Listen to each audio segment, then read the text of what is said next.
La provincia di Venezia è al primo posto in Veneto per denunce di reati in rapporto alla popolazione e al 18° a livello nazionale.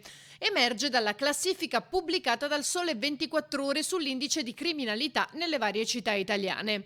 800 reati informatici al giorno nei primi 6 mesi del 2021 in generale, e dopo la brusca flessione durante il lockdown anche ladri e rapinatori sono tornati in azione.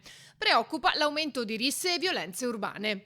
Nello specifico, la provincia di Venezia vede un secondo posto per sfruttamento della prostituzione e pornografia minorile, al 7° per furti e contraffazione di marchi, al 10° per truffe e frodi informatiche. Ma se questi sono i numeri della provincia di Venezia, l'assessore comunale alla sicurezza interviene su quelli inerenti allo spaccio. Non sono di nostra competenza i furti, le rapine, è competenza dei carabinieri e della Polizia di Stato, quindi quelli proprio non posso commentarli.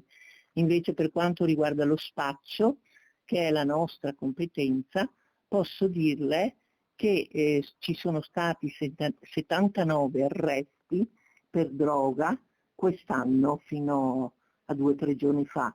Nel frattempo il comune continua a tenere monitorata la situazione di degrado in campo Santa Margherita, con 450 euro di multa e un provvedimento di allontanamento per 48 ore a 3 universitari di 23, 20 e 19 anni che vivono in centro storico, sorpresi a urinare nelle calli. Stiamo preparando una ordinanza da parte del sindaco per limitare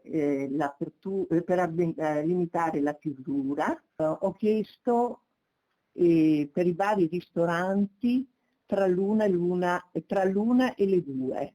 Invece per quanto riguarda gli alimentari e le altre attività come pizza al taglio e così via, le altre attività artigianali si chiamano, limitarle alle ore 23.